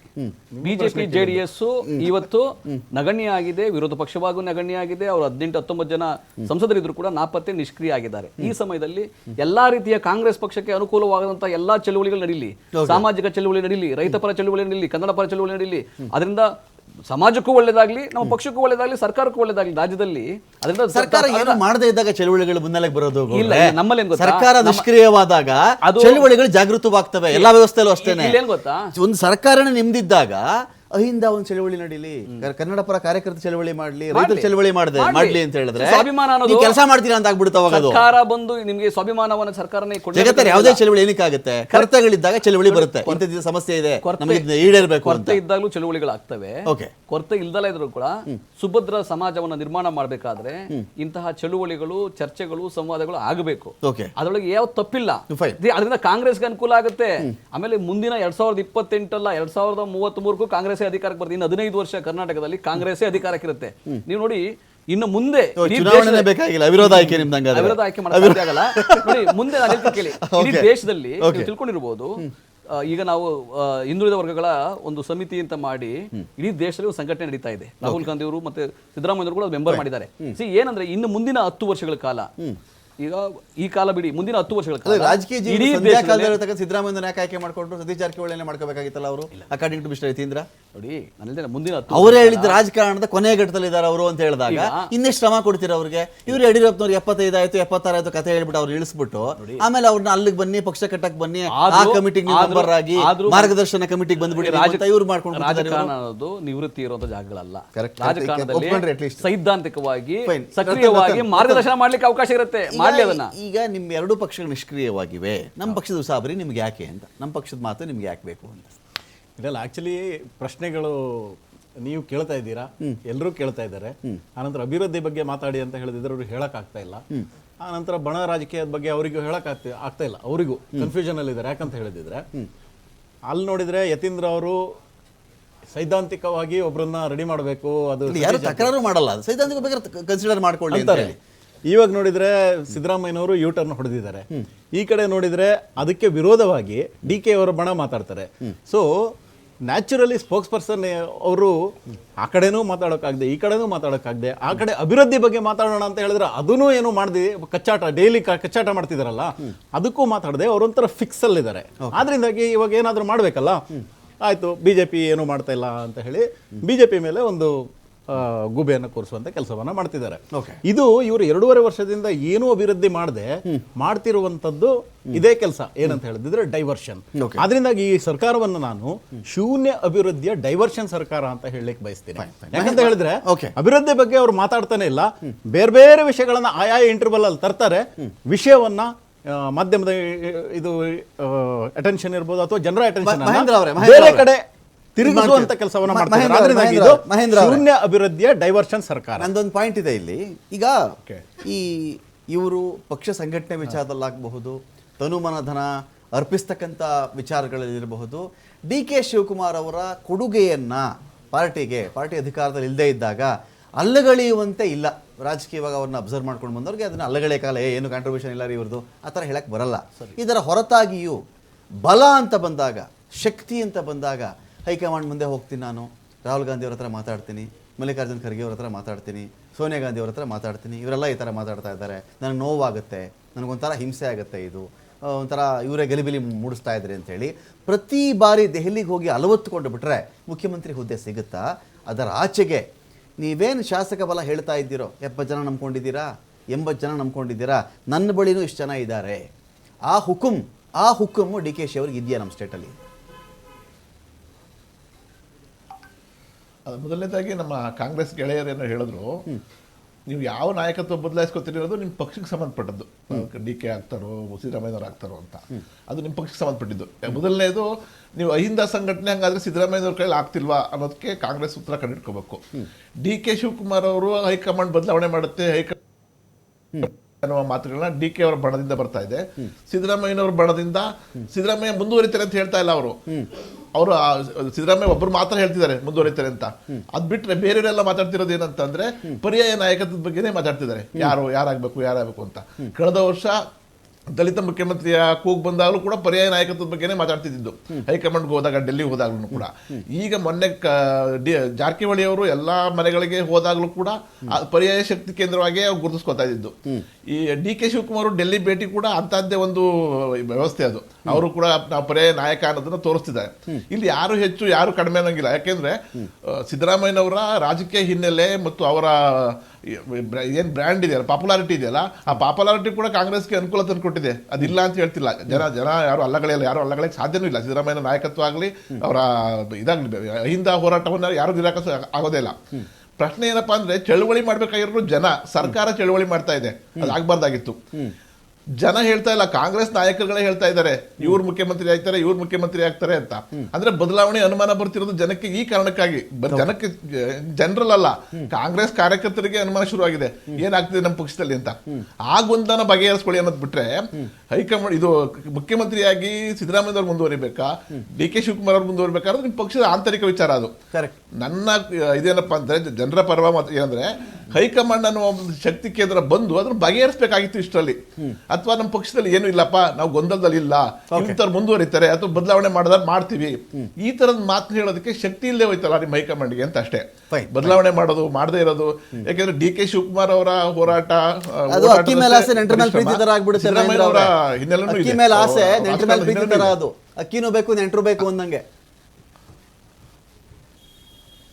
ಹೌದು, ಆ ತೀರ್ಮಾನ ತಗೊಳಕ್ ಆಗ್ತಿಲ್ಲ ನಿಮ್ ಕೈಲಿ ಅಂತ. ಕರೆಕ್ಟ್. ಚರ್ಚೆ ಮತ್ತೆ ಬಿಗ್ ಫೈಟ್ ವಿಶೇಷ ಮತ್ತೆ ಮುಂದುವರಿಸ್ತಾ ಇದ್ದೀನಿ. ಈಗ ಸಿಎಂ ಬದಲಾವಣೆ ಚರ್ಚೆ ಅಥವಾ ಸಿಎಂ ಬೇರೆಯವರು ಆಗ್ತಾರೆ ಅನ್ನೋ ಚರ್ಚೆ ಮಹೇಂದ್ರ ಅವ್ರು ಹೇಳ್ತಾ ಇದ್ರು ನಿಮ್ಮಲ್ಲೇ ಜಾಸ್ತಿ ಇರೋದು ಅಂತ. ಹೌದು, ನಿಜ. ಇದು ನಿಮ್ಮಲ್ಲೇ ಮೊದಲು, ನಮ್ಮಲ್ಲೇ ಮೊದಲು, ನಿಮ್ಮಲ್ಲೇ ಮೊದಲು. ಬಿಜೆಪಿಲಿ ಮೊದಲಿಲ್ಲ, ಇದು ಜನಗಳಲ್ಲೂ ಮೊದಲಿಲ್ಲ, ಇದು ನಿಮ್ಮಲ್ಲೇ ಜಾಸ್ತಿ. ಅಲ್ಲೇ ಹುಟ್ಟಾರ ನೋಡಿದಾಗ ಬಂದು ಅಭದ್ರತೆ ಇಲ್ಲ ಇಂತ ಮಾತುಗಳು ಬರಲ್ಲ. ಇಲ್ಲ, ಸರ್ಕಾರ ಬಂದು 10 ದಿನದಲ್ಲಿ ಫಸ್ಟ್ 10 ದಿನದಲ್ಲಿ ಮಾನ್ಯ ಕುಮಾರಸ್ವಾಮಿ ಅವರು ಈ ಸರ್ಕಾರ ಬಿದ್ದೋಗುತ್ತೆ ಅಂದ್ರು.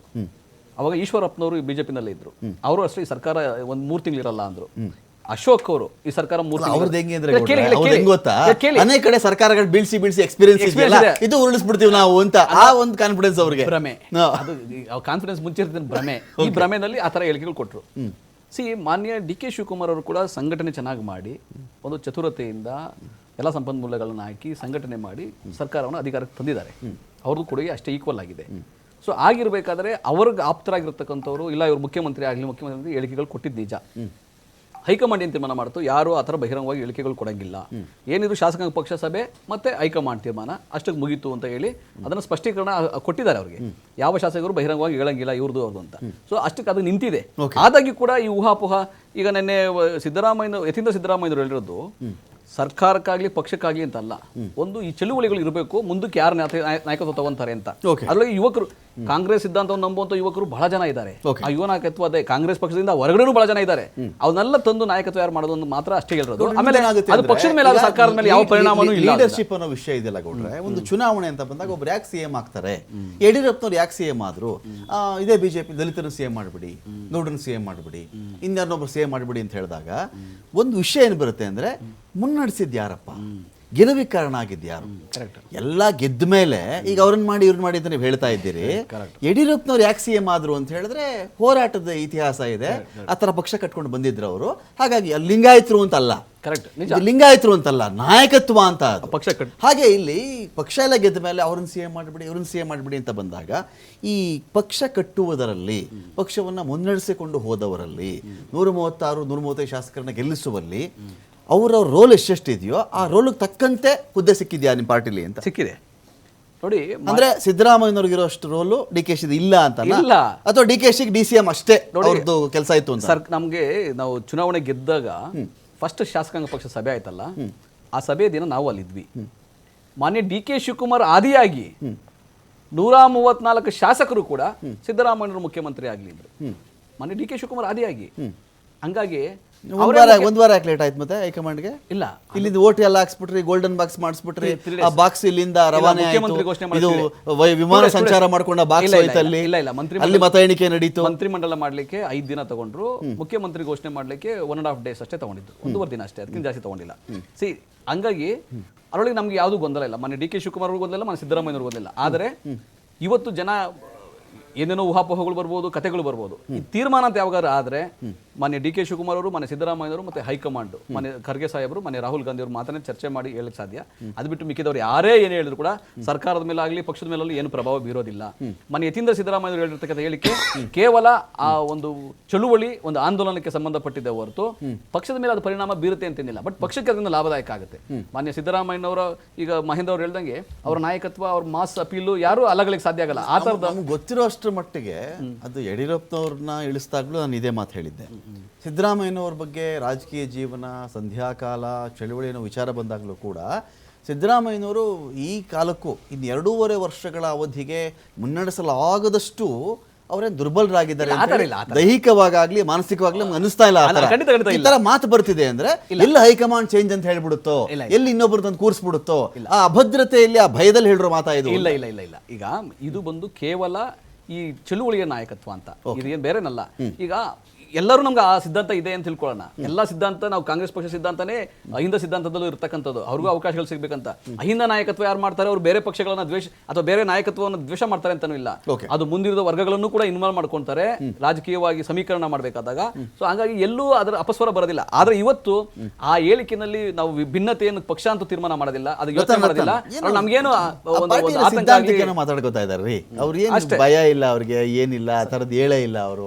ಈ ಬಿಜೆಪಿ ಯಾಕೆ ಇದೆಲ್ಲ ಎಂಜಾಯ್ ಮಾಡ್ತಿದ್ದೀರಿ ನೀವು, ಏನೋ ಚೇಂಜ್ ಆಗ್ಬಿಡುತ್ತೆ ಹಾಗೆ ಹೀಗೆ, ಇವ್ರದ್ದು ಇದೇ ಗೋಳಾಯ್ತು ಅಂತ. ಇಲ್ಲ, ಸೈದ್ಧಾಂತಿಕ ವಿಚಾರಗಳು ಬಂದಾಗ ಮಾತಾಡ್ಕೊಂಡಿದ್ದಾರೆ ಅಷ್ಟೇ. ಅಲ್ಲಲ್ಲ, ನೀವು ಮೊದಲ ಪ್ರಶ್ನೆ ಕೇಳಿದಾಗಲೂ ನಾನು ಹೇಳಿದ್ದದೆ ಏನಂತ ಹೇಳಿದ್ರೆ, ಇವರ ಬಣ ಬಡಿದಾಟ ಏನಿದೆ ಇದು ನಮಗ್ ಸಂಬಂಧ ಇಲ್ಲ. ಮಹದೇವಪ್ಪರವರು ಹೇಳಿದ್ರು ಅಂತ ಹೇಳಿದ್ರಿ, ಏನೋ ತುಪ್ಪ ಹಾಕ್ತಿದ್ದಾರೆ ಅಂತ. ಹೌದು, ಅವರು ಯಾಕೆ ಅದನ್ನ ತುಪ್ಪ ಹಾಕುವಂತ ಅವಕಾಶ ನೀವು ಮಾಡ್ಕೊಡ್ಬೇಡಿ ಅಂತಾನೆ ನಾವು ಅವ್ರಿಗೆ ಹೇಳ್ತಾ ಇದ್ದೀವಿ. ಬೆಂಕಿಪಟ್ಟಣ ಜಬಲ್ ಇಟ್ಕೊಂಡು ತಿರುಗಾಡಬೇಡಿ ಅಂತ. ಅದೇ ಅವಕಾಶ ಮಾಡಿಕೊಡ್ಬೇಡಿ ಅಂತಾನೆ ಹೇಳ್ತಾ ಇದ್ದೀನಿ, ಆಯ್ತಾ. ಎರಡನೇದು. ಮೂರನೇದಾಗಿ ಇವ್ರು ಚಳುವಳಿ ಅಂತ ಹೇಳಿದ್ರು, ಸರ್ಕಾರ ನಡೆಸಿದ್ದಾರೆ. ಯಾರ ವಿರುದ್ಧ ಚಳುವಳಿ ಮಾಡ್ತಿದ್ದಾರೆ, ಯಾವ್ದಕ್ಕಾಗಿ ಚಳುವಳಿ ಮಾಡ್ತಿದ್ದಾರೆ? ಸರ್ಕಾರವನ್ನು ನಡೆಸಿ ಸ್ವಾಮಿ, ನಿಮ್ಗೆ 5 ವರ್ಷ ಸರ್ಕಾರವನ್ನು ನಡೆಸೋಕ್ಕೋಸ್ಕರ ಜನ ಮ್ಯಾಂಡೇಟ್ ಕೊಟ್ಟಿದ್ದಾರೆ. ಸರ್ಕಾರವನ್ನು ನಡೆಸಿ, ಚೆನ್ನಾಗಿ ನಡೆಸಿ, ಆಯ್ತಾ. ಆನಂತರ ಇವರೇನು 15 ವರ್ಷ ಅಂತ ಹೇಳ್ತಿದಾರಲ್ಲ, ಯಾವ ಒಂದು ಹಗಲ್ಗನಸನ್ನ ಯಾವ ಧೈರ್ಯದಲ್ಲಿ ಇವರು 15 ವರ್ಷ ಇನ್ನೂ ಇರ್ತೀನಿ ಅಂತ ಹೇಳ್ಕೊಂಡು ಈ ತರ ಒಂದು ಬೇಕಾಬಿಟ್ಟಿ ದಿನಂಪ್ರತಿ ಗಲಾಟೆ ಮಾಡ್ಕೊಂಡು ಒಂದು ಚೂರು ಅಭಿವೃದ್ಧಿ ಮಾಡಿದೆ 15 ವರ್ಷದ ಹಗಲ್ಗನಸು ಹೆಂಗ್ ಕಾಣ್ತಿದಾರ ಅನ್ನುವಂತ ಒಂದು ಪ್ರಶ್ನೆ ಕೂಡ ನನ್ನ ಹತ್ರ ಬರ್ತಾ ಇದೆ. ಇನ್ನೊಂದೇನಂತ ಹೇಳಿದ್ರೆ, ಇದು ಬಹಿರಂಗವಾಗಿ ಯಾರು ಹೇಳಿಕೆ ಕೊಡಬಾರದು ಅಂತ ಹೇಳ್ಕೊಂಡು ಹೈಕಮಾಂಡ್ ಹೇಳಿದ್ದಾರೆ. ಬಾಯಿ ಮುಚ್ಕೊಂಡು ಕೆಲಸ ಮಾಡಿ ಅಂತ. ಬಾಯಿ ಮುಚ್ಕೊಂಡು ಕೆಲಸ ಮಾಡಿ. ಆದ್ರೆ ಇವತ್ತು ಯತೀಂದ್ರ ಅವರ ಹೇಳಿಕೆ, ಅದಕ್ಕೆ ಸಪೋರ್ಟಿವ್ ಆಗಿ ಇವರು ಖರ್ಗೆ ಅವ್ರ ಹೇಳಿಕೆ ಕೊಟ್ಟಿದ್ದಾರೆ, ರಾಜೇಂದ್ರ ಅವ್ರ ಹೇಳಿಕೆ ಕೊಟ್ಟಿದ್ದಾರೆ.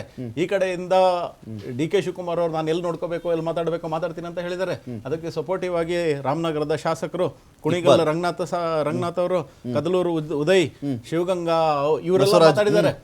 ಎಲ್ಲ ಓಪನ್ ಬಿಟ್ಟಿಯಾಗಿ ಮಾತಾಡ್ತಾ ಇದ್ದಾರೆ.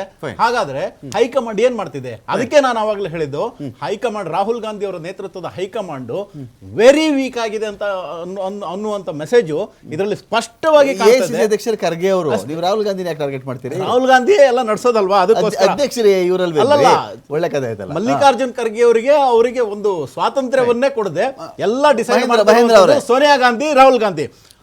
ಆದ್ರಿಂದಾಗಿ ನಾನು ಹೇಳ್ತಾ ಇರುವಂತದ್ದು, ನಿಮ್ಮ ಇದೇನೇ ಇರಲಿ, ನಿಮ್ಮ ಒಳಜಗಳವನ್ನ ನೀವು ಇಟ್ಟುಕೊಂಡು ದಯವಿಟ್ಟು ರಾಜ್ಯಕ್ಕಾಗಿ ಕೆಲಸ ಮಾಡಿ, ನಿಮ್ಮ ಪ್ರಣಾಳಿಕೆಯಲ್ಲಿ ಏನ್ ನೀವು ಹೇಳಿದಿರಿ ಅಷ್ಟನ್ನು ನೆರವೇರಿಸಿ, ಆನಂತರ ಗ್ಯಾರಂಟಿನೂ ನೀವೇನು ಸರಿಯಾಗಿ ಕೊಡಿ ಹಾಗೂ ರಾಜ್ಯದ ಅಭಿವೃದ್ಧಿ ಮಾಡಿ ಅಂತ ಕೇಳ್ಕೊಳ್ತೀನಿ. ಯತೀಂದ್ರ ಅವರ ವಿಚಾರದಲ್ಲಿ ಈಗ ಯತೀಂದ್ರ ಅವರು ಸರ್ಕಾರದಲ್ಲಿರ್ತಕ್ಕಂಥ ಪೊಸಿಷನ್ ಏನು ಅಂತ ನೋಡಿದಾಗ, ಒಬ್ಬರು MLC ಸಿದ್ದರಾಮಯ್ಯನವ್ರ ಮಗ, ಇನ್ನೊಂದು ಮತ್ತೊಂದು ಇಂಥ ವಿಚಾರಗಳು ಏನೇ ಇದ್ದರೂ ಕೂಡ ಅದು ಮನೆ ಒಳಗಡೆ ಚೌಕಟ್ಟಿಗೆ ಸಂಬಂಧಪಡುತ್ತೆ. ಯತೀಂದ್ರ ಅವರಲ್ಲದೆ ಇನ್ಯಾವುದೇ ವ್ಯಕ್ತಿ ರಾಜ್ಯದಲ್ಲಿ ಸರ್ಕಾರಕ್ಕೆ ಸಂಬಂಧಪಟ್ಟವರು, ಪಕ್ಷಕ್ಕೆ ಸಂಬಂಧಪಟ್ಟಂಥವರು ಇದರ ಸಿದ್ದರಾಮಯ್ಯನವ್ರಿಗೆ ರಾಜಕಾರಣದ ಸಂಧ್ಯಾಕಾಲದಲ್ಲಿದ್ದಾರೆ. ಇಂಥ ಟೈಮಲ್ಲಿ ಅಹಿಂದ ಸಿದ್ಧಾಂತವನ್ನು ಮುನ್ನಡೆಸೋಕೊಬ್ಬರು ಲೀಡರ್ ಬೇಕಾಗಿದ್ದಾರೆ. ಅದಕ್ಕೆ XYZ ಅನ್ನೋ ವ್ಯಕ್ತಿ ಅವಶ್ಯಕತೆ ಇದೆ ಅಂತ ಇನ್ಯಾವುದೇ ನಾಯಕ ಮಾತನಾಡಿಬಿಟ್ಟಿದ್ದಿದ್ರೆ ಪಕ್ಷ ಇಷ್ಟೊತ್ತಿಗೆ ಏನು ಮಾಡ್ತಾ ಇತ್ತು ಅವ್ರಿಗೆ ಅಂತ ಸಸ್ಪೆಂಡ್ ಆಗಿರೋರು. ಅದೇ ನಾವು ಹೇಳೋದು, ಈಗ ಆ ಥರದ್ದೇನಾದ್ರು ಬೇರೆಯವರ ಕಡೆಯಿಂದ ಬಂದಿದ್ದಿದ್ರೆ ಪಕ್ಷ ಕ್ರಮ ತಗೋಬೇಕಾಗಿತ್ತು. ಯಾಕೆಂದ್ರೆ ನೀವು ಈಗ ಹಾಲಿ ಮುಖ್ಯಮಂತ್ರಿ ಅಂದ್ರೆ ಮುಖ್ಯಮಂತ್ರಿ ಹುದ್ದೆ ಖಾಲಿ ಇಲ್ಲ ಅನ್ನುವ ಕಾಂಗ್ರೆಸ್ ಪಕ್ಷ, ಇನ್ಯಾರು ಬದಲಾವಣೆ ಇಲ್ಲ, ಖಾಲಿ ಇಲ್ಲ ಅನ್ನುವ ಕಾಂಗ್ರೆಸ್ ಪಕ್ಷ ಈ ತರದ ಹೇಳಿಕೆಗಳನ್ನ ಇಕ್ಬಾಲ್ ಹುಸೇನ್ ಅದನ್ನೇ ಹೇಳಿರೋದು. ಇಕ್ಬಾಲ್ ಹುಸೇನ್ ಏನ್ ಹೇಳ್ತಾರೆ ಅಂದ್ರೆ, ನಾವೇನಾದ್ರು ಈ ಮಾತಾಡಿದ್ರೆ ಸುಮ್ಮನೆ ಇರ್ತಿದ್ರ ನೀವು ಅಂತ ಕೇಳ್ತಾರೆ. ಇವತ್ತು ಯತೀಂದ್ರ ಸಿದ್ದರಾಮಯ್ಯ ಅವ್ರು ಮಾತ್ರ ನಾವು ಆಡಿದ್ರೆ ಸುಮ್ಮನೆ ಇರ್ತಿದ್ರ ಅಂತ. ಕದಲೂರು ಉದಯ್ ಹೇಳ್ತಾರೆ, ಸಿದ್ದರಾಮಯ್ಯನವರ ಸಹಕಾರ ತಗೊಂಡು ಸರ್ಕಾರ ರಚನೆ ಮಾಡ್ತೀವಿ, ಸರ್ಕಾರ ನಡೆಸ್ತೀವಿ ಅಂತ. ಅಂದ್ರೆ ಸಿದ್ದರಾಮಯ್ಯನವರ ಅನುಭವವನ್ನ ನಾವು ಬಳಸ್ಕೊಳ್ತೀವಿ ಅಂತ ಹೇಳಿ. ಅನುಭವ ಬಳಸ್ಕೊಳ್ಳೋದು ಅಂದ್ರೆ ಅರ್ಥ, ಸಿದ್ದರಾಮಯ್ಯ ಅನುಭವನ ಉದಯ್ ಬಳಸ್ಕೊಂಡು DK CM ಮಾಡಿ ಮುನ್ನಡೆದೀವಿ ಅಂತ ಅದರ ಅರ್ಥ. ಹೌದು, ಸರ್ಕಾರ ಮುನ್ನಡೆಸ್ತೀವಿ ಅಂತ ಹೇಳ್ತಿದ್ರು. ಅದ್ರ ಅರ್ಥ ಏನು? ಅದ್ರ ಬಿಜೆಪಿ ಯಾರು ಬೇರೆಯವರು ಹೇಳ್ತಾ ಇಲ್ಲ. ಕಾಂಗ್ರೆಸ್ ನಾಯಕರು ಆ ಗೊಂದಲದಿಂದ ಹೊರಬರ್ಬೇಕು ಅಂತ. ನೀವು ಅಹಿಂದ, ಇಕ್ಬಾಲ್ ಹುಸೇನ್ ಅಲ್ಪಸಂಖ್ಯಾತರೆ, ಆಮೇಲೆ ನೀವು ಅಹಿಂದ ಮಾತಾಡ್ತಿದ್ರಲ್ಲ, ಅಹಿಂದ ಮಾತಾಡುವಾಗ ನೀವು ಸರ್ಕಾರದ ಯೋಜನೆಗಳನ್ನ ಅಹಿಂದ ಸಮುದಾಯಕ್ಕೆ ತಲುಪಿಸುವಂತ ಯೋಚನೆ ಮಾಡ್ತಾ ಇಲ್ಲ. ನನಗೂ ಫ್ರೀ, ನಿನಗೂ ಫ್ರೀ ಅಂತ ಎಲ್ಲರಿಗೂ ಫ್ರೀ ಕೊಡ್ತಿದ್ದೀರಿ. ಅದನ್ನ ಒಂದು ಸ್ಪೆಸಿಫಿಕ್ ಆಗಿ ಒಂದು ಸಮುದಾಯವನ್ನ, ತಳ ಸಮುದಾಯವೋ ಅಥವಾ ಮೈಕ್ರೋಸ್ಕೋಪಿಕ್ ಕಮ್ಯುನಿಟಿನ ಮೇಲೆತ್ತುವಂತ ಯೋಜನೆಗಳನ್ನ ರೂಪಿಸ್ಕೋಬಹುದಾಗಿತ್ತು. ಅದು ಮಾಡಕ್ ಆಗ್ತಿಲ್ಲ. ಯಾಕೆ ಅಂದ್ರೆ ಈ ಗೊಂದಲಗಳು, ಜನರಲ್ಲೂ ಗೊಂದಲ, ಪಕ್ಷದೊಳಗೂ ಗೊಂದಲ, ಸರ್ಕಾರದಲ್ಲೂ ಗೊಂದಲಗಳಾಗ್ತಿದೆ. ಈ ಗೊಂದಲವನ್ನ ಯಾರಾದ್ರೂ ಒಬ್ರು ಮಧ್ಯೆ ಪ್ರವೇಶ ಮಾಡಿ, ನಿಮ್ಮಲ್ಲಿ ಉಸ್ತುವಾರಿ ಅಂತ ಬರ್ತಾರೆ, ಅವ್ರಿಗೆ ಏನ್ ಬಂದು ಹೋಗ್ತಾರೆ, ಏನ್ ಮಾಡ್ತಾರೆ ಅಂತ ಗೊತ್ತಾಗಲ್ಲ. ಉಸ್ತುವಾರಿಗಳು ಅಂತ ರಾಜ್ಯ ಉಸ್ತುವಾರಿ ಬಂದು ಹೋಗ್ತಾರೆ. ಮಾಡ್ತಾರೆ. ಅದು ಎಲ್ಲ ಪಕ್ಷದಲ್ಲೂ ಅದೇ ಬಿಜೆಪಿ ಹೊರತೇನಲ್ಲ, ಕಾಂಗ್ರೆಸ್ನವರು ತಪ್ಪು ಬಿಜೆಪಿ ಒಳ್ಳೆ ಹಂಗೇನಿಲ್ಲ, ಎಲ್ಲಾ ಪಕ್ಷದಲ್ಲೂ ಅದಿದೆ. ಹೈಕಮಾಂಡ್ ಕಳಿಸ್ತಾರೆ, ಒಬ್ಬನ ಉಸ್ತುವಾರಿ ಬರ್ತಾರೆ, ಅವ್ರೇನೋ ಮಾತಾಡ್ಕೊಂಡು ಹೋಗ್ತಾರೆ. ಈ ಸರಿನೂ ಹಂಗೆ ಆಯ್ತು. ಬಟ್ ಅದಕ್ಕೆ ಒಂದು ಕೊನೆ ಹಾಡ್ಬೇಕಲ್ಲ. ನಟರಾಜ್ ಗೌಡ್ರೆ ಇಲ್ಲಿ ಅಹಿಂದ ನನಗೆ ಸಾಕು ಅನ್ನೋ ಮೆಸೇಜ್ ಇದು. ನನಗೆ ಅಹಿಂದ ಓಟ್ಗಳು ಸಾಕು ಅಂತಾನ, ನಮ್ಗೆ ಬೇರೆಯವ್ರದೆಲ್ಲ ಬೇಡ ಅಂತಾನ. ಗ್ಯಾರಂಟಿ ಅಂತ ಬಂದಾಗ ಎಲ್ಲರಿಗೂ ಕೊಡ್ತೀನಿ, ಮಹದೇವಪ್ಪ, ಕಾಕಾ ಪಾಟೀಲ್ ಎಲ್ರಿಗೂ ಬರ್ತಾರೆ. ಅಹಿಂದ ಅನ್ನೋ ವಿಷಯ ಬಂದಾಗ ಇಲ್ಲಿ ಸತೀಶ್ ಜಾರಕಿಹೊಳಿ ಬರ್ತಾರೆ. ಯಾವ ಥರ ನಿಮ್ಮ ಮೆಸೇಜ್? ಗೊಂದಲ ಇದೆಯಾ ನಿಮ್ಮಲ್ಲೇ ಅಂತ? ಖಂಡಿತ ಗೊಂದಲ ಇಲ್ಲ. ನೋಡಿ, ಈಗ ಅದಕ್ಕಿಂತ ಮುಂಚೆ ಒಂದೇ ಒಂದು ಸೆಂಟೆನ್ಸು, ಈ ಸರ್ಕಾರದ ಅಭಿವೃದ್ಧಿ 31 ಜಿಲ್ಲೆಗಳಲ್ಲೂ 224 ವಿಧಾನಸಭಾ ಕ್ಷೇತ್ರಗಳಲ್ಲೂ ನೀವು ವಿಸಿಬಲ್ ನೋಡಬಹುದು. ಗ್ಯಾರಂಟಿ ಯೋಜನೆಗಳಿಂದ ಇಡೀ ದೇಶದಲ್ಲೇ ಕರ್ನಾಟಕ ತಲಾ ಆದಾಯದಲ್ಲಿ ನಂಬರ್ 1 ಆಗಿದೆ. ಸೊ ಅದನ್ನು ಕೂಡ ನೀವು ಗಣಿಸ್ಕೋಬಹುದು. ಅಭಿವೃದ್ಧಿ ಆಗಲ್ಲ ಅನ್ನೋರ್ಗೆ ಅದನ್ನ ಮಾತಿರ್ಲಿ. ಆದ್ರೆ ನೀವು ಅಹಿಂದ ಅಂತ ಒಂದು ಸಂಘಟನೆ ಮಾಡ್ತಾರೆ ಅಥವಾ ಚಳುವಳಿ ಮಾಡ್ತಾರೆ ಅಂದ ತಕ್ಷಣ ಯಾರನ್ನೋ ಹೊರಗಿಡ್ತಾರೆ, ಮೇಲ್ವರ್ಗದವ್ರನ್ನ ಹೊರಗಿಡ್ತಾರೆ, ಯಾರ್ದೋ ವಿರುದ್ಧವಾಗಿ ಮಾಡ್ತಾರೆ, ಆ ರೀತಿ ಇಲ್ಲ. ತುಷ್ಟೀಕರಣ ಜಾಸ್ತಿ ಆಗ್ಬಿಡುತ್ತೆ, ಈ ಕಡೆ ತುಚ್ಛೀಕರಣ ಆಗುತ್ತೆ ಅಂತ ನೋಡಿ. ಇಲ್ಲ, ಅದು ಯಾರು ಏನಾದ್ರು ವಿಶ್ಲೇಷಣೆ ಮಾಡ್ಕೊಳ್ಳಿ. ಆದ್ರೆ ಒಂದು ಸಮಾಜ ನಿರ್ಮಾಣ ಆಗಬೇಕಾದ್ರೆ ಎಲ್ಲಾ ವರ್ಗದವರಿಗೆ ಅವಕಾಶಗಳು ಸಿಗಬೇಕು, ಅವರು ಕೂಡ ಅಭ್ಯುದಯ ಆಗಬೇಕು, ಅವರು ಕೂಡ ಮೇಲ್ವರ್ಗಕ್ಕೆ ಬರಬೇಕು. ಸಾಮಾಜಿಕವಾಗಿ ಅದೇ ರಾಜಕೀಯವಾಗಿ ಇಲ್ಲ ಅವ್ರಿಗೆ, ಯಾಕಂದ್ರೆ ಬಿಫಾಮ್ ಇದೆಯಲ್ಲ, ಬಿಫಾಮ್ ಮಾಡಬೇಕು. ಚಳವಳಿ ಬೇಕಿರೋದು ಬಿಫಾಮ್ ಸಾಕಾದ್ರೆ ಚಳವಳಿ ಆಗ್ಬೇಕು, ಬಿಫಾಮ್ ಸಾಕಲ್ಲ. ಅವ್ರು ಸಂಘಟಿತ, ಇದೇನ್ ಗೊತ್ತಾ, ಇವತ್ತಿನ ವಿಷಯ ಅಲ್ಲ, ಸಂಘಟಿತರಾಗಬೇಕು, ಅವ್ರಿಗೆ ಅವೇರ್ನೆಸ್ ಬರಬೇಕು, ಅವ್ರು ನಿಜವಾಗ್ಲೂ ಮುಂದೆ ಫಾರ್ವರ್ಡ್ ಆಗಬೇಕು. ಅಂತ ಅವಕಾಶಗಳನ್ನ ಕಾಂಗ್ರೆಸ್ ಪಕ್ಷ ಮುಂಚೆನೂ ಮಾಡಿದೆ, ಇವಾಗ್ಲೂ ಮಾಡುತ್ತೆ, ಮುಂದಕ್ಕೂ ಮಾಡುತ್ತೆ. ಆದ್ರೆ ಅಹಿಂದ ಪಕ್ಷಕ್ಕೆ ಏನು ನಷ್ಟ ಇಲ್ಲ, ಒಳ್ಳೆದೇ ಆಗುತ್ತೆ. ಆಮೇಲೆ ಕೆಪಿಸಿಸಿ ಅಧ್ಯಕ್ಷರಿಗಾಗ್ಲಿ, ಮುಖ್ಯಮಂತ್ರಿ ಬದಲಾವಣೆ ವಿಷಯದಲ್ಲಿ ಯತೀಂದ್ರ ಅವರು ಮಾತಾಡಿಲ್ಲ. ಚಳವಳಿ ಹೆಸರು ಅಹಿಂದದ ಪಕ್ಷದ ಅಳಿವು ಉಳಿವಿಗೋಸ್ಕರ ಆ ರೀತಿ ಏನಿಲ್ಲ. ನೋಡಿ, ಎಲ್ಲಾ ಪಕ್ಷದಲ್ಲಿ ಜಾತಿ ವ್ಯವಸ್ಥೆ ಇದೆ ಅಂದ್ರೆ ನಲ್ಲ ಜಾತಿ ಮೋರ್ಚಾಗಳಿದೆ. ನಂದು SC ಮೋರ್ಚಾ, ST ಮೋರ್ಚಾ ಇದೆ. ಅವುಗಳ ಉದ್ದೇಶ ಏನು? ಅವ್ರಿಗೆಲ್ಲರಿಗೂ ಅವಕಾಶಗಳನ್ನ ಕೊಡಬೇಕು, ಅವ್ರನ್ನ ಬಲಿಷ್ಠ ಮಾಡಬೇಕು, ಅವ್ರಿಗೆ ಪಕ್ಷದ ಪರವಾಗಿ ಕರ್ಕೊಂಡ್ ಬರಬೇಕು. ಇದು ಒಂದು ಚಳುವಳಿ ಆದಾಗ ಅದರಿಂದ ಏನು ತೊಂದರೆ ಆಗೋದಿಲ್ಲ, ಸಾಮಾಜಿಕ ಚಳುವಳಿ ಅದು. ಸೊ ಹಂಗಾಗಿ ಅದನ್ನ ಯಾರೇ ನೇತೃತ್ವ ವಹಿಸಲಿ ಎಲ್ಲರೂ ತಗೊಂಡು ಹೋಗ್ತಾರೆ ಒಟ್ಟಿಗೆ. ಅದೇನು ಯಾರನ್ನು ಬಿಟ್ಟು ಯಾರನ್ನ ಹೊರಗಿಟ್ಟು ಮಾಡುವಂತ ವಿಷಯ ಅಲ್ಲ. Thank you Nataraj Gowda, thank you Ratan, thank you Mahendra ಅವರೇ. ಸಾಕಷ್ಟು ವಿಷಯಗಳ ಬಗ್ಗೆ ಮಾತಾಡಿದ್ದೀರಿ. ನೋಡೋಣ ಮುಂದಿನ ದಿನಗಳಲ್ಲಿ ಈ ಮುಖ್ಯಮಂತ್ರಿ ಬದಲಾವಣೆ ಅನ್ನೋ ಒಂದು ಶಬ್ದವನ್ನು, ವಾಕ್ಯವನ್ನು ಬಳಸದೇ ಇದ್ದರೂ ಬೇರೆ ಬೇರೆ ರೂಪದಲ್ಲಿ ಆಗಾಗ ಚರ್ಚೆ ಆಗ್ತಾ ಇದೆ. ಒಂದು ಕಡೆ DK ಶಿ ಅವ್ರ ಕಡೆ ಅವರು ಒಂದಷ್ಟು ಜನ ನಾವಿದ್ದೀವಿ DK ಶಿ ಪರವಾಗಿ ಅಂತ ಹೇಳಿ ಡೈರೆಕ್ಟ್ಲಿ ಇಂಡೈರೆಕ್ಟ್ಲಿ ಅವ್ರು ಹೇಳ್ತಾ ಇರ್ತಾರೆ. ಈ ಕಡೆ ಅಂತ ಬಂದಾಗ ಸಿದ್ದರಾಮಯ್ಯವ್ರ ಬಣದಲ್ಲಿ ಶಾಸಕರು ಜಾಸ್ತಿ ಇದ್ದಾರೆ ಅಂತ ಇವ್ರು ಹೇಳ್ತಾ ಇದ್ದಾರೆ. ಎಲ್ಲಿಗೆ ಬಂದು ನಿಲ್ಲುತ್ತೆ? ಬಿಹಾರದ ಎಲೆಕ್ಷನ್ ಮುಗಿದು ಅದು ರಿಸಲ್ಟ್ ಬರೋವರೆಗೂ ವೆಯ್ಟ್ ಮಾಡೋಣ ಅಂತ ಹೇಳ್ತಾ ಡಿಬೇಟ್ ಮುಗಿಸ್ತಾ ಇದ್ದೀನಿ. ನಮಸ್ಕಾರ.